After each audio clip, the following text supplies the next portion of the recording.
2019 నుంచి 2024 వరకు జగన్మోహన్ రెడ్డి గారి పరిపాలన చూసాం. పరిపాలన ఎలా ఉంది, ఆయన ఆర్థిక విధానాలు ఎలా ఉన్నాయి, అభివృద్ధి ఎలా ఉంది, సంక్షేమం ఎలా ఉంది అనేది ఒక పార్శ్వం అయితే, ఒక నాణానికి ఒకవైపు అయితే, రెండో వైపు ప్రజలతో వాళ్ళు డీల్ చేసిన విధానం కానీ, వాళ్ళు ఆ పార్టీ నాయకులు, ఆ పార్టీ కార్యకర్తలు, లేదా జగన్మోహన్ రెడ్డి తయారు చేసిన కొన్ని సైకో మూకలు 5 ఏళ్ళు ఎలా చెలరేగిపోయారు, ఎలా హింసని రచించారు, గంజాయి లాంటి పంటలు ఎలా పండించారు, డ్రగ్స్ వ్యాపారం ఎలా చేశారు, ఇవన్నీ చూసాం మనం. చూసి ఇది ఆంధ్రప్రదేశ్ ఇక రాష్ట్రమే కనుమరుగైపోద్ది ఇలా అయితే అనే ఒక భయం ప్రజలు ప్రతి క్షణం అనుభవించారు 5 ఏళ్ళు. సరే, ఆ తర్వాత ఎలక్షన్లు వచ్చాయి, ప్రజలు ఒక నిర్ణయం తీసుకున్నారు. జగన్మోహన్ రెడ్డి, నువ్వు మాకు వద్దు, ఇంకా నీకు మాకు సరిపడదు, నీకు మీ నాయకులకి మాకు సరిపడదు, మీరు ఇంట్లో కూర్చోండి, లేకపోతే ఎటన్నా పోండి, మీకు ఈ రాజకీయాలు పనికిరావు, మీరు మమ్మల్ని పరిపాలించడానికి అర్హులు కారు అని చెప్పి గట్టిగా చెంపదెబ్బ చెప్పుదెబ్బ 2 కొట్టినట్టు చేసి కూటమి ప్రభుత్వాన్ని తెచ్చుకున్నారు. సహజంగా ఏదైనా ఒక ఆట ఆడాలనుకున్నవాడైనా, లేకపోతే ఒక మంచి పని చేయాలనుకున్నవాడైనా, ఇంకోటైనా ఓటమి ఎదురైనప్పుడు మళ్ళీ ఎలా గెలవాలి, ఎలా అభిమానం చూరగొనాలి, ఒక ఆటగాడైతే అంపైర్ల అభిమానం, లేకపోతే ఆటలో ఎలా గెలవాలి, ఒక నటుడైతే ప్రేక్షకుల ఆదరాభిమానులు ఎలా చూరగొనాలి, రాజకీయ నాయకుడైతే ప్రజల మన్ననలను మళ్ళీ ఎలా చూరగొనాలి, ఎలా పొందాలి, ఇది ఆలోచిస్తాడు. ఆలోచించి లాస్ట్ 5 years నేనేం తప్పులు చేశాను, ఎందుకు నాకు ఈ బుద్ధి చెప్పారు జనం, ఆ తప్పుల్ని సరి చేసుకుందాం, కొత్త మార్గాన్ని ఎంచుకుందాం, ప్రజలకు ఇష్టమైన మార్గంలో నడుచుకుందాం, నేను, నా సైన్యం, నేను, నా పార్టీ, నేను, నా కింద పనిచేసే నాయకులు అని ఒక పద్ధతి పాడు జావాలి. అసలు ఏమీ లేదు. ఏ మాటలతో వీళ్ళని వర్ణించాలో కూడా తెలియట్లా. అసలు పరుషమైన పదజాలంతో మందలించినట్టు, తప్పుపట్టినట్టు మాట్లాడదామంటే వాళ్ళు మాజీ ఎమ్మెల్యేలు, మాజీ మంత్రులు, మాజీ ఎంపీలు, రాజకీయ నాయకులుగా ఇప్పటికీ ప్రజల్లో ఉన్నవాళ్ళు, వాళ్ళు కాకపోతే వాళ్ళ భార్యలు కాకపోతే వాళ్ళ కొడుకులు, లేకపోతే వాళ్ళకి బాగా కావాల్సిన వాళ్ళు, ఎవరినో ఒకళ్ళని రంగంలో పెట్టి ఏదో చేస్తున్నవాళ్ళు. కర్మగాలి అలాంటి వాళ్ళు కొంత గొప్ప గౌరవం ఇవ్వాలి కదా, విమర్శించినా గౌరవంగానే విమర్శించాలి కదా. అందుకని కొంత బాధ్యత గల పొజిషన్స్లో ఉన్నాం కాబట్టి మేము కూడా కాస్త మంచి భాషను వాడుతూ ఆ విమర్శలు చేయాల్సిన పరిస్థితి వచ్చింది. తప్పదు, చేయాలి. అలాగని చెప్పి వదిలేద్దామా అంటే వదిలేసేలా లేదు పరిస్థితి. 5 ఏళ్ళు ఎలాగైతే అమ్మలు, అక్కలు, పెళ్ళాలు, లేకపోతే ఇలాంటి భాష వాడారో అదే ధోరణి ఎక్కడ వీసమెత్తు కూడా బుద్ధి మారలేదు, జ్ఞానం రాలేదు,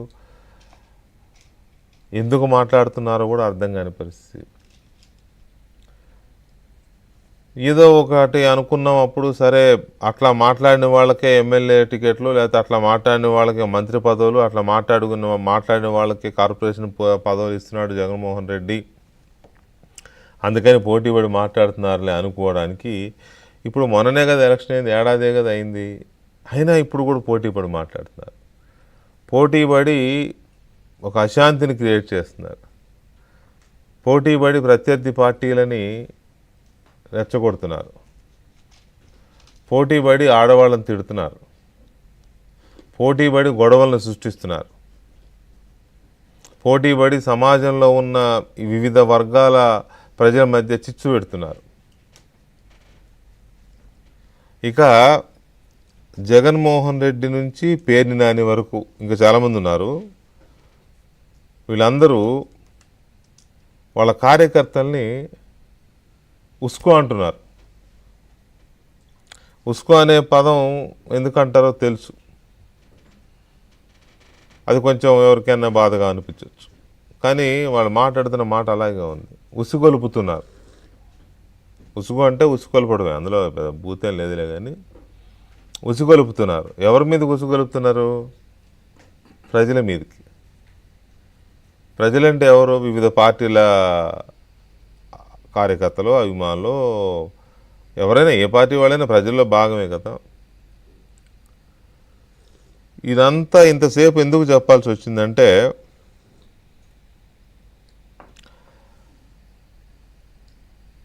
మొన్న ఆ మధ్య జగన్మోహన్ రెడ్డి ఎక్కడికి వెళ్తే వాళ్ళు కొంతమంది పోస్టర్లు పట్టుకున్నారు. రప్ప రప్ప అని ప్లకార్డ్స్ పోస్టర్లు ఏవి పట్టుకున్నారు. జగన్మోహన్ రెడ్డి ఏమి తప్పు ఏముంది అందులో, సంతోషమే కదా రప్ప రప్ప చేస్తే. ఏముంది అన్నాడప్ప, మన ప్రభుత్వం వచ్చినాక తెలుగుదేశం వాళ్ళని రప్ప రప్ప నరకుతా అన్నాడు. ఏమి తప్పే ఉంది? ఇది ఆయన మాట్లాడిన మాట. అది కాస్త ట్రెండ్ అయి కూర్చుంది ఇప్పుడు. వాళ్ళందరూ వాళ్ళు ఏమనుకుంటున్నారంటే, మా నాయకుడు ఓకే అన్నాడు కాబట్టి మనందరం అదే పని మీద ఉండాలండి దీంట్లో ఉన్నారు. ఇది జరిగిన కొద్ది రోజులకే ప్రసన్న కుమార్ రెడ్డి, నల్లపరెడ్డి ప్రసన్న కుమార్ రెడ్డి, నెల్లూరు జిల్లా కోవూరు ఎమ్మెల్యే, మాజీ ఎమ్మెల్యే, ఆయన అక్కడ తోటి ఆయన సోదర వరసే ఎమ్మెల్యే వేమిరెడ్డి ప్రశాంత్ రెడ్డి గారిని ఎంత దరిద్రంగా అనకూడని మాటలు అన్నాడంటే, నిజంగా అలా అని మరుసటి రోజు మళ్ళీ నేను అన్న మాటలు అలాగే అంటాను, కట్టుబడి ఉన్నాను అన్నాడు. జగన్మోహన్ రెడ్డి వైపు నుంచి అసలు వీసమెత్తు స్పందన లేదా, అలా అనకూడదు, అది తప్పు అని. జగన్మోహన్ రెడ్డి నుంచి అలా ఎలా ఎక్స్పెక్ట్ చేస్తాం మనం? భువనేశ్వర్ గారిని వంశీ అన్నప్పుడు తప్పుపట్టాడా, అనొద్దన్నాడా? లేకపోతే అసెంబ్లీలోనే వికటాట్టహాసాలు చేస్తున్నప్పుడు ఏమన్నా తప్పుపట్టాడా? లుచ్చాలు, లఫంగాలు అనేవి అసెంబ్లీలో మాట్లాడుతుంటేనే ఆయన పగలబడి నవ్వాడు. అలాంటి వ్యక్తి ఎందుకు తప్పుపడతాడని మనం అనుకోవడం. కానీ ఎక్కడో ఒక మూల మనిషి మారాడేమో, మన జనం ఆ చెంప ఈ చెంప వాయించారు కాబట్టి మనిషి ఏమన్నా మారాడేమో అనుకుంటాం కదా. ఆ మార్పు కనపడద్దేమంటే లేదు, సేమ్ ధోరణి. అసలు మధ్యలో ఫోన్ చేసి నువ్వు బాగా మాట్లాడావు ప్రసన్న, ఇంకా మాట్లాడి అని ఉంటాడేమో, ఎందుకంటే ఖండించలేదు కదా. మౌనం అర్ధాంగీకారం కాస్త అంగీకారం అయిపోయిందేమో అనిపిస్తుంది. ఇక తర్వాత ఇప్పటివరకు వైసీపీలో ఉన్న కొంతమంది నాయకుల మీద ఒక అభిప్రాయం ఉంది నాకు, అందరికీ ఉందని నేను అన్నాను. అందులో బొత్స సత్యనారాయణ గారు ఒక సీనియర్గా, తర్వాత పేర్ని నాని, ఇట్లాంటి వాళ్ళు. పేర్ని నాని కొంచెం నోటి దురుసు ఉన్న మనిషి అయినా కొంత ఇంగితము, కొంత ఆచితూచి నలుగురితో కలుపుకొని పోతూ కాస్త ఉంటాడు అనే అభిప్రాయం ఉండేది.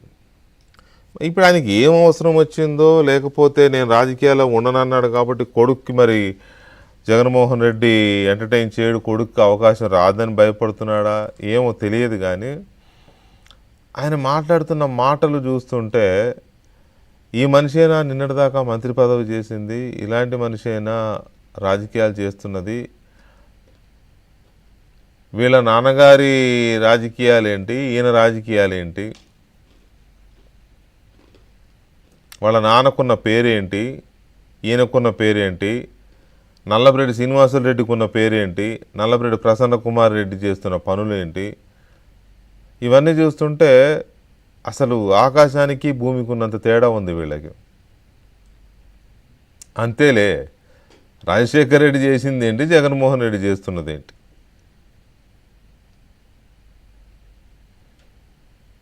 రప్పారప్ప ఏంట్రా, రప్పారప్పాలు కాదు. అధికారంలోకి వచ్చిన తర్వాత కన్ను కొడితే వేసేయాలంట, చీకట్లోనే పని ముగించేయాలంట.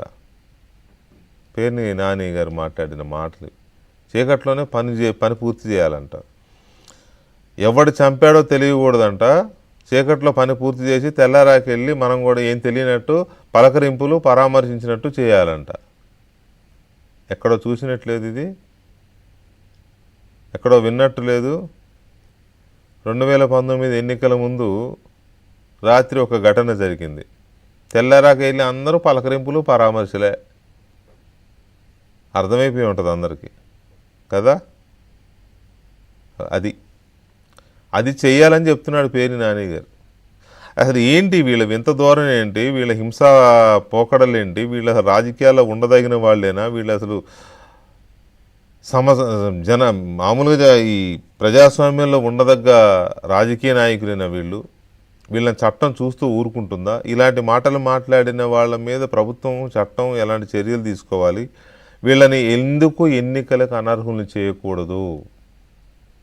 వీళ్ళు మాట్లాడుతున్న మాటలకి ఈ అంశాలు కీలకంగా చర్చిద్దాం ఒక చిన్న బ్రేక్ తర్వాత.